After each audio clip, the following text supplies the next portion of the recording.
Hello and a warm welcome to this special panel discussion on impact sourcing. I'm Kukuletu Cele. Now, growing inequality is leading to reduced social and economic mobility and jeopardizing social progress and economic stability worldwide. One of the most sustainable means to reduce inequality is to ensure that poor and vulnerable populations have access to formal employment. Impact sourcing is an employment practice where companies in global supply chains intentionally hire and provide career development opportunities to people who otherwise would have limited prospects for their formal employment sector. Well, joining us in studio to give us more insight into this particular topic and more importantly, how it can be applied within the context of South Africa and the greater continental region, we joined in studio by Mamadou Bete, who's the Managing Director for the Rockefeller Foundation in Africa, Lebunke, who's the Client Services Executive at Harambee Youth Employment Accelerator, Vuyani Jahana, who's the Chief Officer for Vodacom Business, and Miriam Altman, Commissioner for the National Planning Commission in South Africa. Ladies and gentlemen, thank you so much for your time today. Looking forward to this rather insightful conversation. Again, a broad topic given the fact that it tries to combat three of the most significant social ills we see from a global perspective, which is unemployment, lack of education, as well as inequality. But perhaps, Mamadou, given this concept of impact sourcing, let's perhaps start off with you by trying to decipher what this topic actually is and understanding what the differentiator is with regard to impact sourcing to significantly attain sustainable success in addressing some of these ills. Well, thank you very much. Let me just say that for the Rockefeller Foundation, impact sourcing is one of the three major pillars of the Digital Jobs Africa initiative we launched in 2013, and to advance one of our main pillars, which is really building a more inclusive economy. Particularly when we have growing youth and the growth of population, particularly the youth one, is much faster than economic growth. Thereby, employment opportunities are very limited, particularly for those segment of the youth actually that come from disadvantaged background. So as you so rightly said, through impact sourcing, it's really working with the companies so that they can intentionally look at those young people when they are sourcing for talent, which they don't do. To that, there are really different benefits. I describe it as a win-win situation. For businesses, it is really important because compared to traditional workers, the impact sourcing workers really bring a stronger commitment.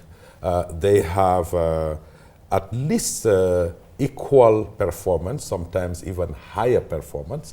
And also because in some of the countries, the talent pool is very narrow. Businesses tend to compete for a very actually small talent pool, which drives wages up and actually also is very limited in terms of social impact. So through impact sourcing also, they are able to access previously untapped talent pool, but also look at enter new markets as well. So it's clearly there is a strong business case for that. And for the young people, it gives them really a passport to life. Because particularly here we're talking about digital jobs, ICT-enabled ones, which have really a low barrier to entry for the young people. It also equips them with those transferable skills that would allow them to thrive in the job market. And obviously the social impacts are actually very significant because in Africa, when you provide a job to a young people, to a young person, it's not just for that person, but it's at minimum 5 to 10 people that would benefit immediately through their families because they would be able through that income, which actually have been estimated to be an increase from at least 40% and sometimes up to 200% income in that increase in that income, allow them to meet the family's basic needs, education, health, and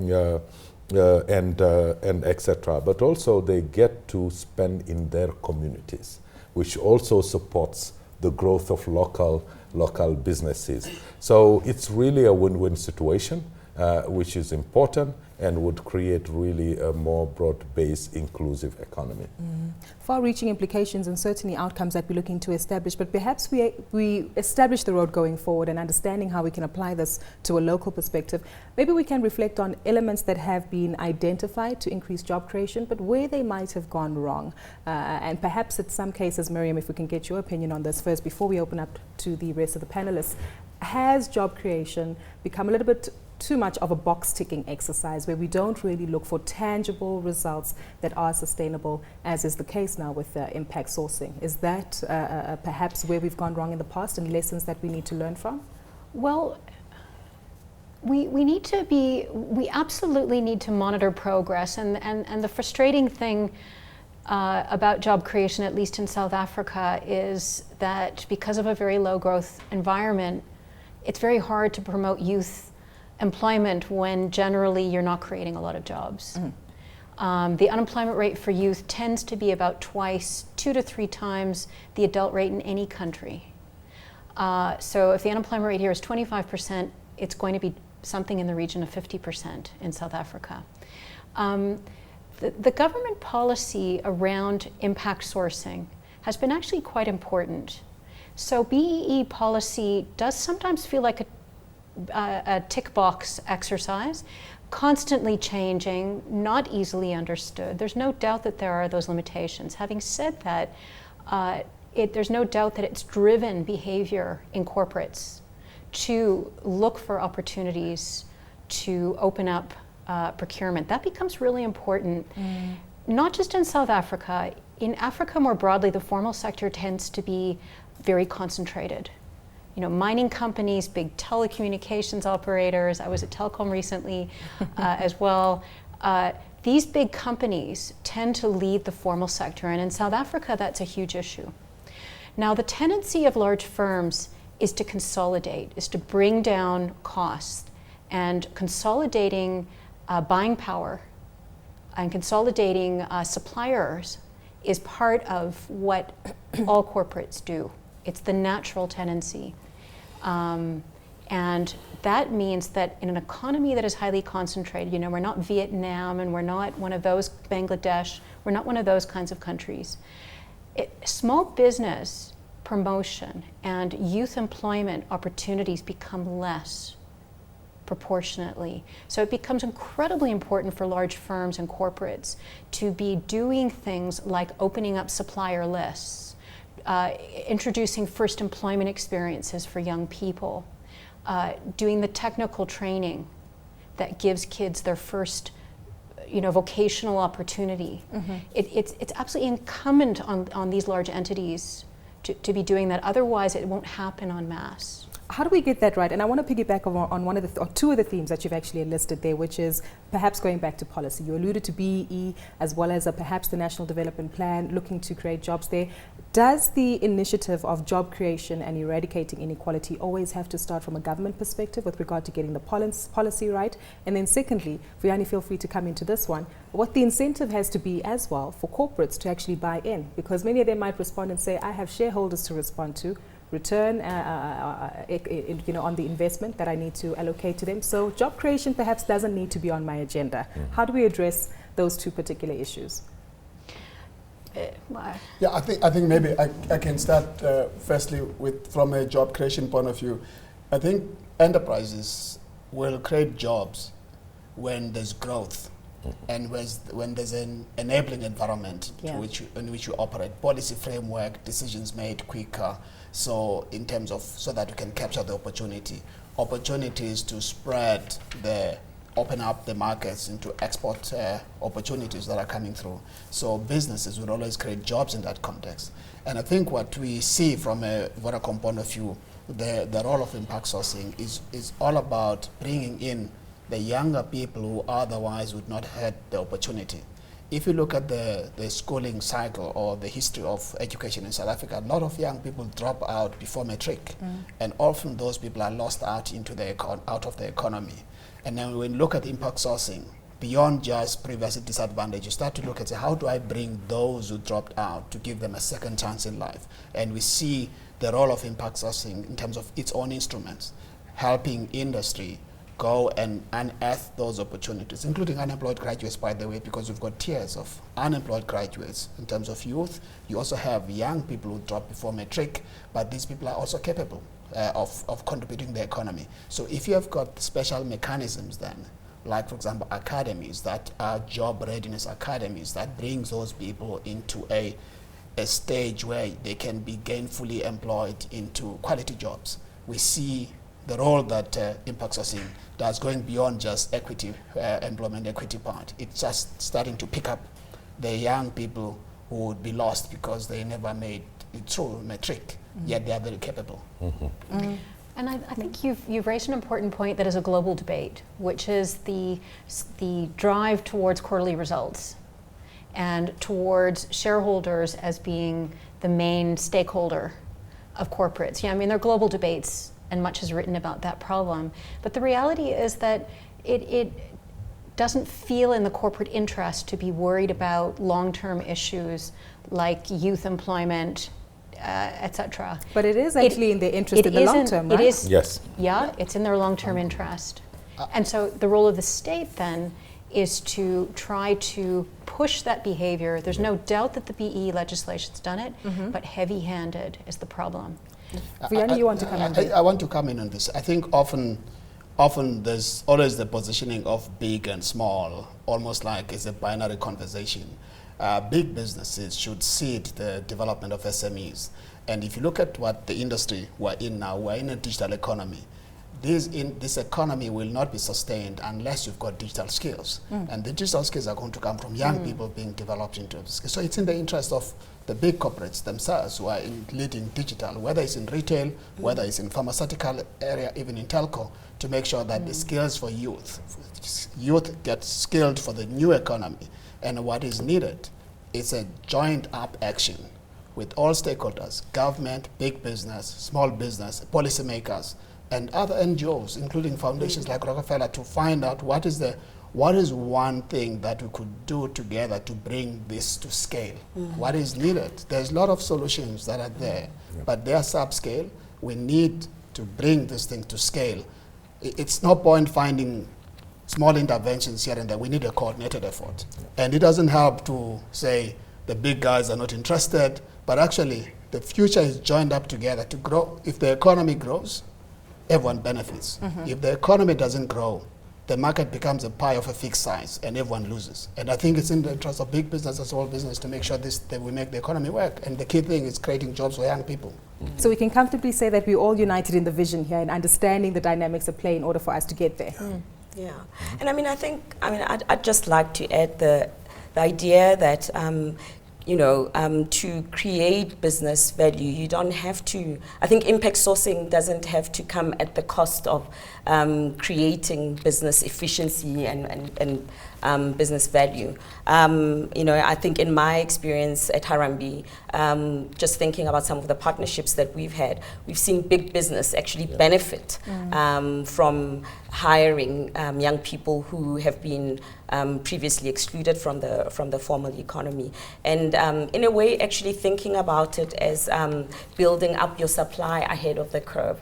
I think that we've seen in certain cases where actually readying and looking at your young people and seeing ways that you could invest in them, kind of like actually growing some of the businesses ahead of where they were, just because they didn't have the skills. So I think that there is there's agreement, and I think that everyone stands to gain and everyone stands to win in this idea of impact sourcing.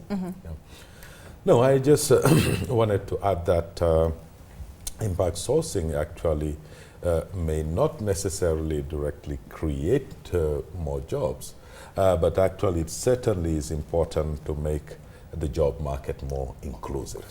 And if you look besides all of the business benefits, tangible benefits I've talked about, one for me that is also equally important is really building a resilient environment even for business to thrive. Because if you look at really in the face of growing inequality and some of these young people that we are talking about being excluded from the formal economy and what it can lead to. Today we see, if you look at Africa, in North Africa or West Africa, where we talk about Boko Haram, we talk about other forms of social unrest. The first element to really suffer is the business. You know, the company can be there, but if people are not feeling secure, you know, they are not reporting to work. So that element of really being resilient for the business is also equally very important, and also in building really a more harmonious society. And obviously, I'm not saying that the role of business is doing that, but actually business can contribute to that as actually where it is not just about that, but where there is really a strong business case for them to do that. Yeah. Fiona, you wanted to add I again? wanted to catch on what Amata is saying, because specifically if you look at youth, Africa has a very youthful population. And often when you talk about the future, 2050, 2030, we're saying Africa youth will be the world workforce, if you like. And unless Africa focuses on being inclusive in both education as well as creating opportunities, what is seen as a dividend, democratic dividend, could be a time bomb, if you like. Yes. So it's very, very important that corporates, enterprises, government, civic society, NGOs act together to have an inclusive growth in Africa, as well as in terms of creating a bigger economy. But we know that directionally, the world economy is going digital. And it's very, very important then the effort that the Rockefeller Foundation has put in place of digital jobs in Africa, underpinned by impact sourcing to make sure that that job creation is inclusive, then all of us, we support it for the growth, for the prosperity of the continent. I'm happy that we are finding the direction of the conversation even further, but I'm hearing an inclusive environment, I'm hearing an enabling market, I'm hearing about accelerators and various partners that need to be incorporated. I want to understand whether or not we're on the right track to creating this enabling environment. Are we seeing sufficient partnerships from a government and private sector point of view? And I know from a Harambee perspective that's been taking place. But not only that, but there are also macroeconomic conditions that we work against. And again, the financial journalist within me is not so optimistic on the economic market in South Africa specifically. Sluggish economic growth makes it so much harder to create jobs, makes it so much harder to spend that capital. How do we get that right? Vianney, let's start with you, and it's open to the panel. I think if you look at it, I mean, there's domestic market, there's a Pan-African market, there's global market. Africa has to trade amongst itself. That's the first thing. There's a market. Africa is a net importer of food today, if you like. And these are very important things. Africa is doing very little intra-Africa trade. True. There's an opportunity, there's a market there. So what makes it important for me around digital jobs, including opportunities to support other nations or other companies who want to have work done in the continent, is the fact that a lot of key indicators, for example, broadband access across the continent is improving significantly. Undersea cable capability connecting the continent with the rest of the world there's a lot of investment going there. The cost of broadband is coming down significantly, which means that Africa becomes a very key destination in terms of digital engagement. So I have a sense that the stars are aligning, are coming to aligning in the continent. I think, though, we need to be a lot more deliberate in getting to that catalytic position where we're starting to say, we have got the formula in each country, in each region, in the continent to drive the issue of job creation, making sure that we have got a youth that is skilled and skilled for the new economy. So I think the stars are aligning, and there are obstacles around policy. At times we feel that at times governments are a bit sluggish about making the same decisions that were made about 5-10 years ago. When you make them now, same scenario, same decision logic, but different actors, people are very slow. I think that's what we need to fix. Agility to make decisions quickly, and it needs leadership. It needs boldness to make decisions under uncertainty so that we can progress as a continent. But I think the stars are aligning in my view. I don't know. I mean, I certainly want to agree with that. I think if I look at our experience at Harambee just in the last year, some of the government partnerships that we've formed and what that's resulted into, I think has been quite incredible. I think in the last year we've had a partnership with the city of Johannesburg where we were moving 20,000 young people in the last year just to find opportunities for them.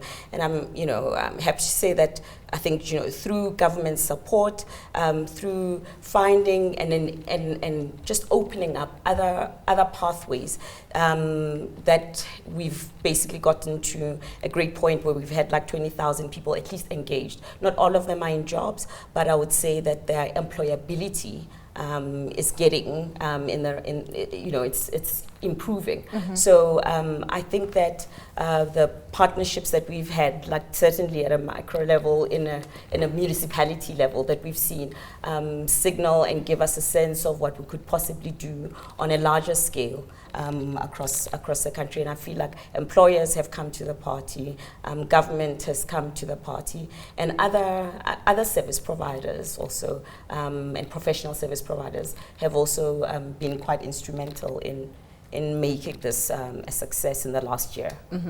And that goes back to the scale, right, that we're wanting to achieve here, that Riani referred to. Maria? I think that there's some amazing initiatives that are coming, Rockefeller and Harambee being good examples of experimentation. And what's great in South Africa is that I think the state is starting to partner better. I'm also involved in the Tiger Brands Foundation, and we have a beautiful partnership with the Department of Basic Education. So I think the government is starting to partner better with these kinds of initiatives. The reality, though, if we're really speaking about the true reality, we have millions of people who are unemployed. And if you had 100 or 1,000 of these initiatives, then you would start to be talking about scale. And is that the objective here, to get more individuals and companies to sign on to the coalition? Well, maybe. What I was going to say, though, is that backing up a little bit, Harambee is needed. Harambee is a fantastic program. I've been engaged with Harambee since before it started. So I love Harambee. It fills such an important gap. On the record, they don't pay you to say that. No, they did not. They did not, and in any case, it's an NGO. So, but Harambee is needed because of a shortfall that the market simply will not address, which is that kids come into, they leave school even with a matric, as we all well know, not having the right level of comprehension, the level of math they need, the communication skills. It's not just that they're not ready for work, that they don't have these basic capabilities. There's a competence that you would expect to make them trainable. And Harambee gets them to the point where at least you can now say, okay, come into Nando's, you can flip chicken or whatever, and even get onto a managerial track, but at least now you're employable. There's some material to work with. And they experimented for a number of years to try to work out, if you're in a situation where the school system has let you down and you have not come out with that, what can you do to make up for that, to make these people employable? That's what the incredible thing that Harambee does. Now the problem is that on scale, the reason that what causes so much friction and what makes this so difficult, friction in the system, making it hard to move forward, is that the majority of kids are coming, and particularly black kids, are coming out of school, and the race issue is important in relation to the playing out of inequality in this country, is that the majority of kids are coming out without basic capabilities. It imposes impossible burdens on them, on post-school education institutions, on employers. It's an impossible burden for them to take. The cost is just too high, and therefore employing young people is so incredibly difficult. So we've created at the get-go this problem. Now, that's a location where we all, as a country, and if I can speak from a National Planning Commission perspective, we must all be focused. The only way to change that is if we all get involved in trying to do something about education outcomes, even if it's only in our own community. If we all got involved in schools in our community, as an example, it would make a change. Mm-hmm.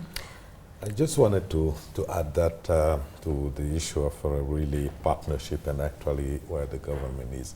I must say that when we launched Digital Jobs Africa, it was really looking at 6 countries in Africa, including South Africa. And I can say proudly that after 3 years, the track record or the results that we have seen here in South Africa far outnumbers what we have seen in other countries. And this is partly due really to a conducive environment. There are intentional policies that are here. One of them were mentioned, the BBB. There are other policies that incentivize the private sector for employing certain categories of youth, etc. Yes. And you have also in the context these innovative training institutions like Harambee and others, etc. But also there are some aspects related to the characteristic of the labor market, which is also still constrained and enables that. But there is still, and there is a really partnership between all of this. And I think that we are really proud to have been really part of that, because one of the DNA of the Rockefeller Foundation is really creating those unlikely partnerships, bringing the different actors that if do not necessarily partner, but when they come together, they can really drive change. But let me say one thing. I want to say that despite the spectacular results that we have seen here compared to other countries, there is still an opportunity for further partnership and really actually having a very tangible goal. And I think that particularly when we talk about impact sourcing and the BPO sector, there is an opportunity to learn from other countries. Like if you take, for instance, the Philippines, which about 10 years ago had about 400,000 impact sourcing workers. The government, together with private sector, put an objective of reaching 1 million employees. And they have worked hand in hand, you know, promoting the country. Also building the infrastructure, mainstreaming the curricula into national education, actually to make sure that actually all the billions of dollars being spent in the formal education sector actually do not continue to produce unemployable young people. So all of that needs to be aligned, and through partnership with a strong, clear objective and really partnership to drive towards that. So I think that there are many lessons that we can learn. There is opportunity to actually boost this. I'm happy that you mentioned that, because we'll certainly be taking a look at identifying the tangible results in just a moment. We do have to take a quick break, but when we come back, we continue with our conversation regarding impact sourcing, identifying the tangible results, and more importantly as well, how it ties into other objectives such as sustainability, the development and role and function of entrepreneurs, and of course, not leaving out refugees and migrant workers who make their way into other countries looking for further opportunities. That and more coming up in our conversation right after the break.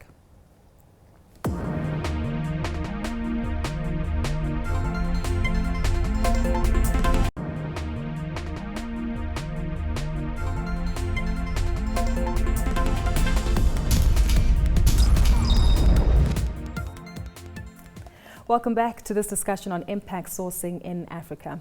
Still with me in studio, I have Mamadou Bute, who is from the Rockefeller Foundation in Africa, Lebunke, who's from the Harambee Youth Employment Accelerator, Vuyani Chahana from Vodacom Business, and Miriam Altman from South Africa's National Planning Commission.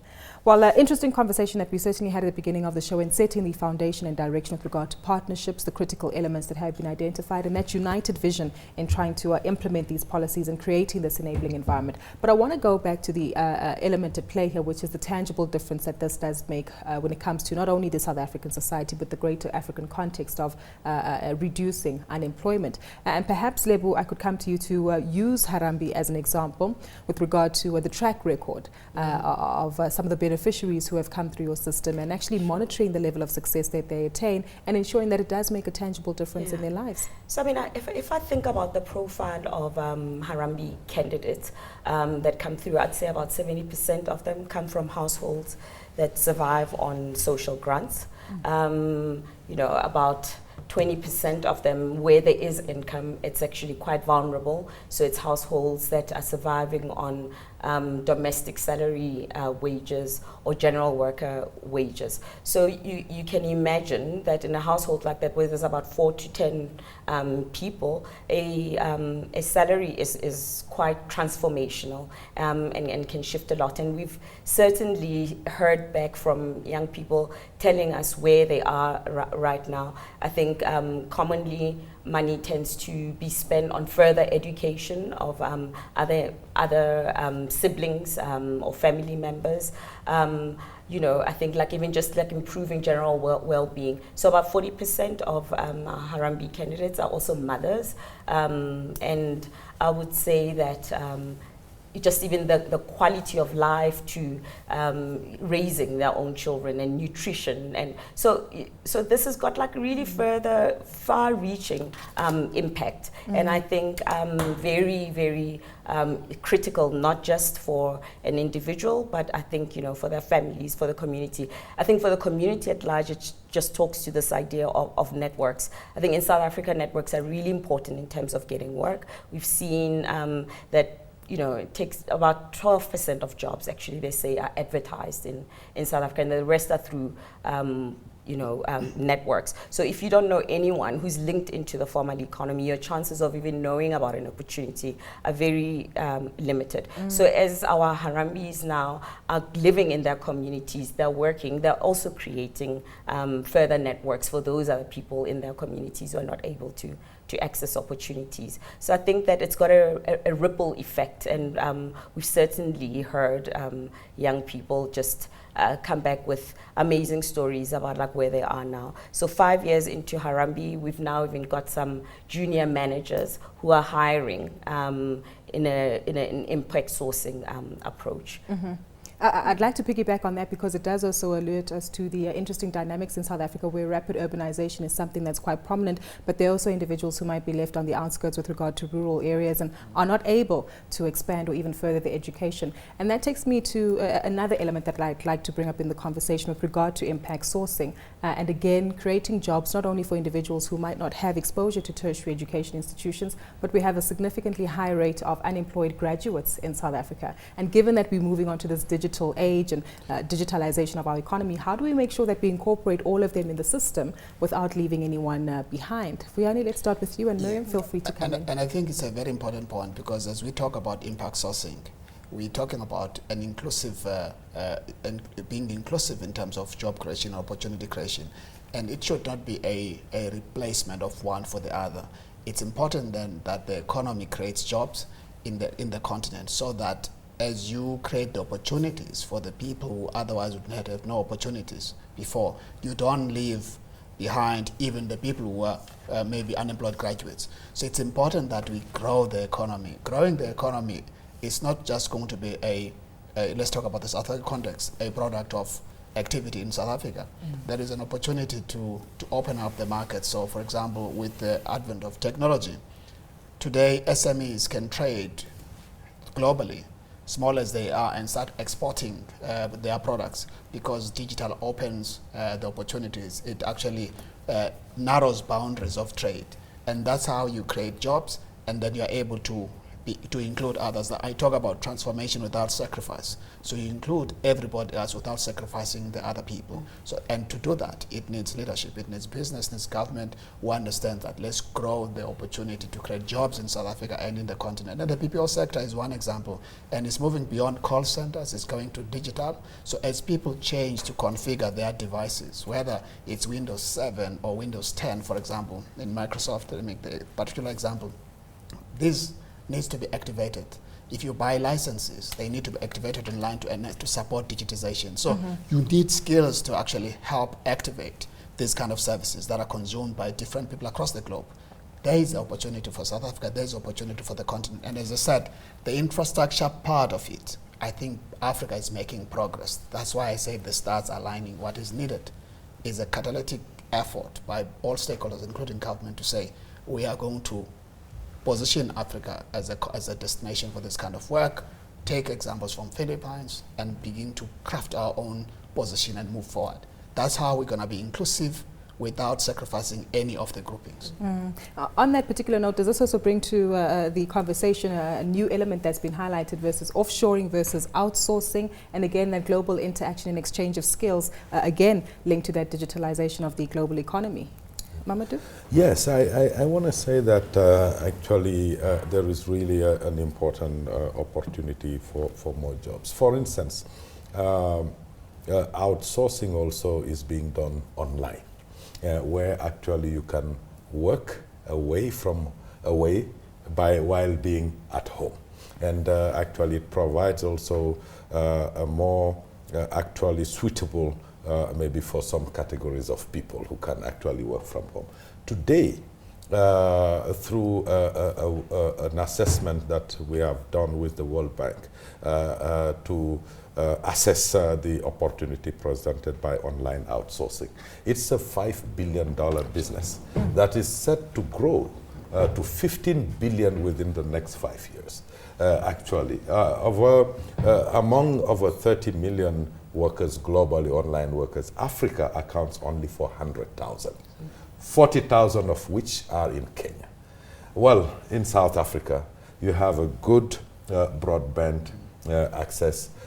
There is also a good training institutions, etc. So there is really an opportunity actually for the young people to be able to access those opportunities. And not only that, because also the data shows that online workers, for just about 20 hours of work a week, can earn up to $800 a month.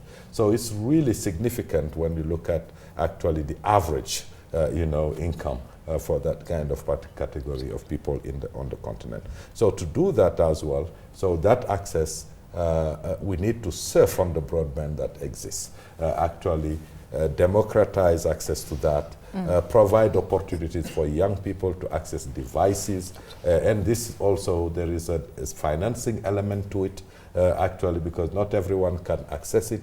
But what are the financial mechanisms that can be put in place to actually accompany them to be able to get the training, to be able to get the devices, get the connection, make it more affordable, so that also everything you earn doesn't go into paying the connection, etc. The business has a role, particularly the business, because they can only actually bring actually a solution to that, a setup that can be commercially viable, so that more young people can tap into that. I mean, it's clear that the opportunity is there, and with more effort and proper collaboration and coordination, we can see some growth. But I think that there are some things that need to change a bit slightly, and it's in how we even see our young people and the lenses through we bring them into business. I mean, I think that there's a fixation, I would call it, with qualifications. And so when I think about some of the barriers of entry into work, and even into some of these digital opportunities, where the requirement isn't always matching to what actually is available and what is out there, and the talent that we have. So I mean, I think that we need some other forms of solutions and forms of ways of understanding the potential that our young people have, because I think that they lack in qualification, but that there's incredible human capital and the talent is there. But we do need to find other ways that we can tap into that. I want to just get into this. I think, and you're right. I do think, though, we need to keep in mind that the business has to run a business. And part of it, you need, when you engage resources, you need time to market, you need time to success, you need results a lot more quicker. There's a degree of impatience in the business to deliver results, and that is market driven. So when you serve customers, they are not going to say, yeah, you're doing some program that is developing youth, therefore we accept that your service can be a bit slack. If I'm providing a service, you want the service to be available 100%, I can't give any excuse. True. And yet, it is about how we build ecosystems that begins to give early training programs, whether it's through learnerships or through these academies like Arem is doing, that will enable me to secure the future without sacrifice. I need to be able to engage the workforce to be fully engaged and successful within a very short space of time.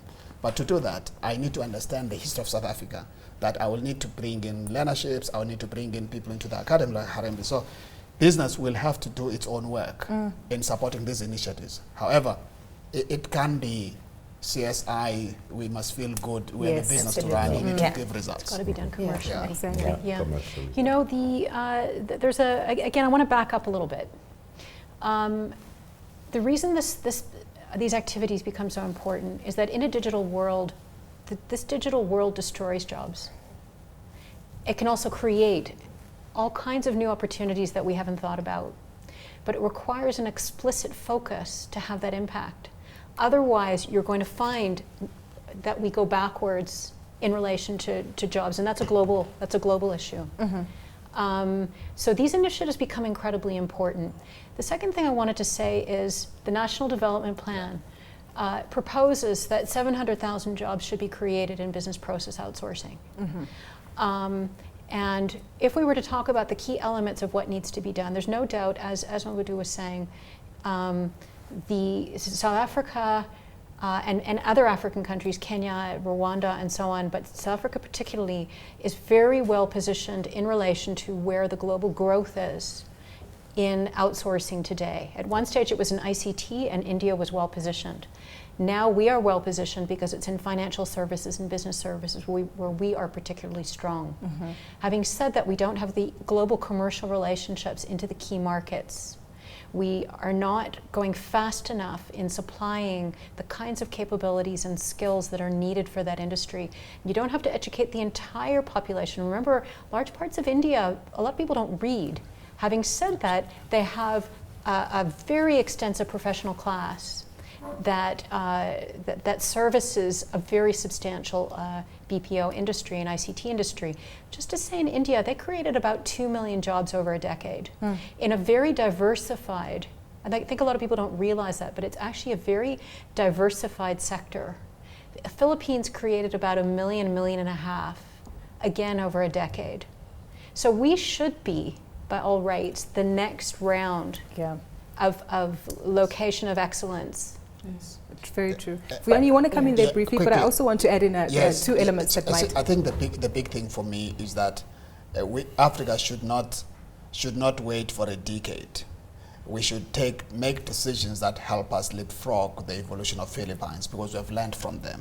And I think that's the essence of these conversations, to say we can't take 10 years to get where the years the Philippines took. They have learned, they've got scars, they learned all the lessons. So we need to go and learn from what they've done, and then take the African perspective and deliver on this thing. It needs leadership, it needs people who think scale. How do we leapfrog this development? I think for me that's the main thing. And innovation, because I think it just signals that it's not business as usual, and that we need different ways to be able to make some of these decisions in order to scale it up. So I think, we can't use policies that we've previously used before. It has to match to the kind of scale and the grand plans that we're talking about. Exactly. And public-private partnerships are key. I think sometimes we've got the ingredients, we've got the policies, we've got fantastic organizations like Harambee now, but we make it so difficult to access the funding, to access the training. We've really now got to find, now that we've got good capability, we've got to find ways of making it easier for firms to get involved. I want to say this, and I think it's an important point, because it's when governments create these instruments, I think across the continent, to support businesses to make progress. And when it becomes a lot of work, it's even more difficult than your business plan to access the funding that's supposed to support a social initiative. It becomes tricky. Of course, you need controls, because there are many people who can actually defraud the system. But I think the mechanisms that have been put in place to access some of these things, it becomes too much of an effort for business. You have to invest a lot of people just to unlock that, to do a social intervention, or if you like. And I think there's a need to readjust the approach. I think there's a balance point we need to find of good control measure, but still making sure that it's not too much effort for businesses to tap into this. And of course, you need to catch the people who are likely to rob the system. It's a fine line, but as things stand today, I think it's harder to access some of these things, even though they are there. And it's only the people who have dedicated themselves, I've got resources to actually pursue this. But many businesses, they want to get on with business. They want to have the opportunity to support the initiative. You don't want to have to employ actuaries and business planners to actually write business plans to access grant funding that's supposed to support youth employment. I think those are the things that, for me, I think we've gone a little bit too on the extreme side in terms of control. And I'm not for lack of control. There must be a balance of some sort. I think for me that's a challenge framework. If we are going to leapfrog, we need to create an environment where we're saying there's a risk and opportunity, and therefore take leadership and say, we are going to take this risk and then have a fine balance and move with this thing. Very true. Another element, though, that does come up in the conversation, and we've heard it being brought up with regard to technology and using innovation to help us leapfrog certain areas of development, is a theme that's been quite global, which is the fourth industrial revolution. And again, mechanization and technology potentially having the opportunity to either create jobs even further or see a decline in jobs being created there. How do we get impact sourcing to correlate with the fourth industrial revolution, where in the agriculture space, in the technology space, in the retail space, it no longer becomes a threat to job creation from a South African and African society? Mamadou, let's get your perspective and react. Yeah, let me just say that this is really what is, I think, interesting about impact sourcing. Although it has started with the BPO industry, actually impact sourcing is sector agnostic. And it's really riding on the transformative power of digital technology, ICT technology. If you think about really what we have seen in Africa over the past 10 to 15 years, the most transformative sector has been really ICT. And actually we haven't, I believe, even exploited half of the potential that it holds.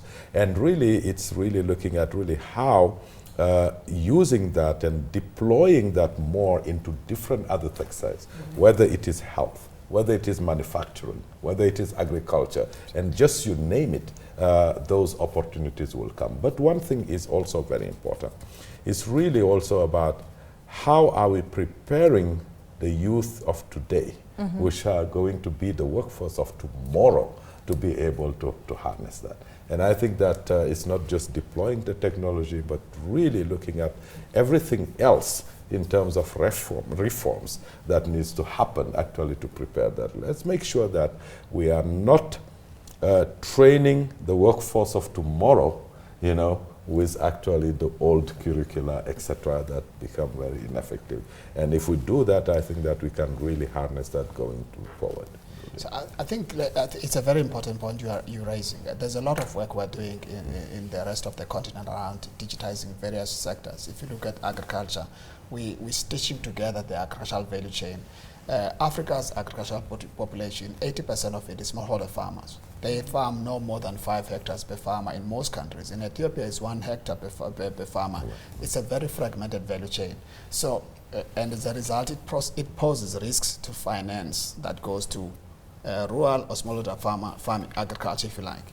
Only 5% of agriculture financing in Africa comes from private sector. So we need to, for Africa to feed itself by 2025, you need a lot of finance coming from private finance coming to agriculture. However, it's only going to come if it's de-risked. That's what the African Development Bank is busy with. But we are underpinning that effort with technology. Firstly, registering the farmers, making sure that you know your farmer. If is a cocoa farmer, is a cassava farmer, Vuyane is a 4 tons per hectare producer of cassava. Therefore, he can be financed for a business plan for that kind of proficiency in farming. That's big data. But what that means is that it's going to transform agriculture and make it a lot more attractive. When you talk about these young people who otherwise have no opportunity, it's not just about let's find them jobs only. It's about, can we give them opportunities to work the land and make agriculture very attractive, because we have mapped the channels, the channels, the value chain. If, for example, the big retailers, whether it's Unilever, it's Nestle, it's Olam, they are interested in doing off-take agreements with this smallholder farmer with food traceability, because technology underpins this. Then you start to get young people more interested in being involved in agriculture because they know there's a market for them, which is more visible. So it's not just about the BPO. BPO is just a low-hanging fruit. We need to scale. But as we put technology in different sectors, whether it's in healthcare, in education, and agriculture in particular, we're going to get these young people to be trained to go and work the land and create opportunities as businesses, as farmers. And And the key thing is, this thing is not theory. It's not something we think is it's now. What is needed is governments, is business, is NGOs and foundations like the Rockefeller Foundation to embrace this and say, let's scale it. Africa cannot afford to lose this opportunity. The window of opportunity is now. I don't think we've got more than a decade to make this thing work. I think next 5 years are going to be very instrumental for Africa to step up to the plate. And it talks a lot of policy making, 5G technology, continent understanding that the mobile network is an economic good than a policy thing. It's a lifeblood of the economy. Healthcare is going to be delivered through mobile networks. Education transformation. So when you talk about open education, free will be real with technology in this continent. And if we understand that, we're going to be able to accept that broadband decision that's made quicker across the continent. These are the kind of things that when you talk about impact sourcing, it's quite a much more bigger agenda. But we need to start somewhere and push it through. Very true.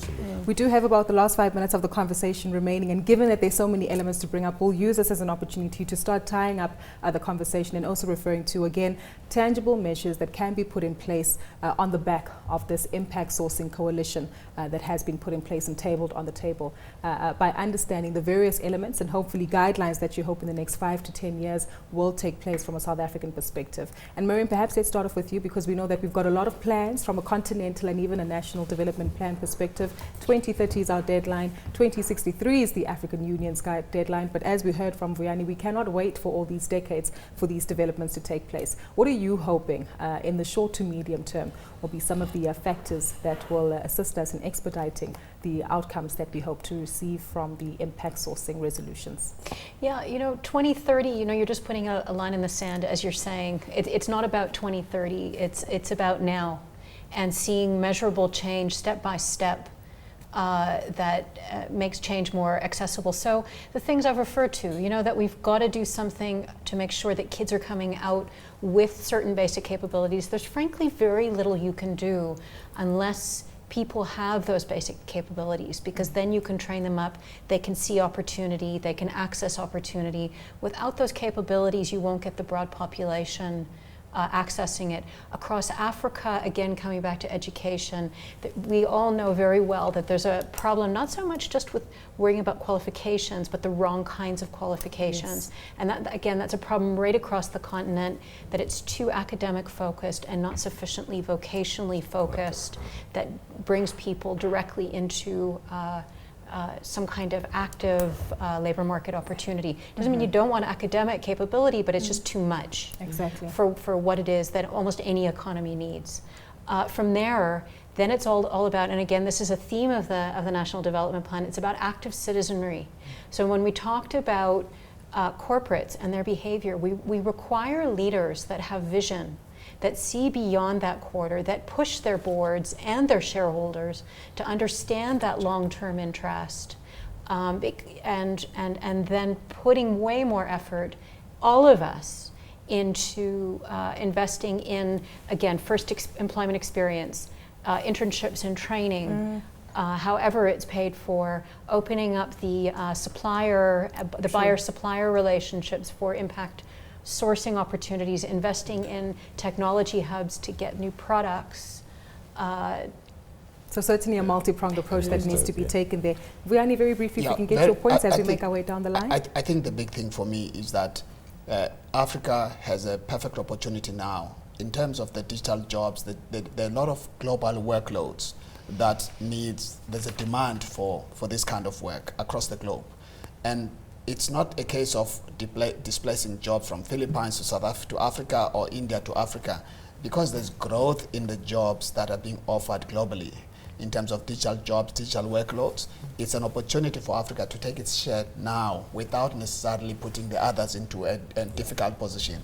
Now, however, if we don't take the hard decisions, then all those additional workloads will be naturalized in the current existing destination, and to win them back, you will be dispossessing jobs from elsewhere in the world and bring to Africa. Yet now you can create jobs in Africa without sacrificing jobs elsewhere, because everyone is looking for a destination to do this kind of work where the economy is digitizing.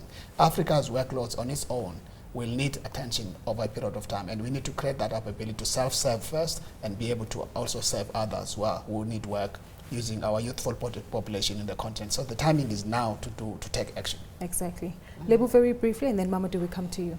I mean, I think the big thing for me when I think about like what's required to make impact sourcing a success is collaboration and coordination amongst all these different players. I mean, I think that in some cases there's duplication, the same people kind of like doing the same thing, and I think that there is power also in coordinating and leading this in a way that is tight. I mean, I think innovation, I can't just stop talking about innovation and how important it is and finding new solutions for our program, because I think the time is now, and it has to be fast, and it has to be different, and it's about risk. And I think that we've got to think out of the box and really think about ways that we can prepare our young people to take the opportunity. Exactly. Mamadou?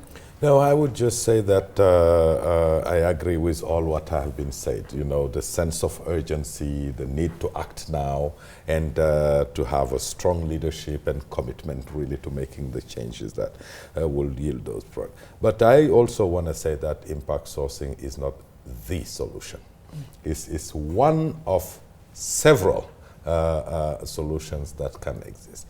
But I think that what really we are set to do with our company partners, with the training partners, etc. in the end, is really actually to demonstrate that through partnership, through innovation, through really the power of business and also strong environment, etc., so changes can happen.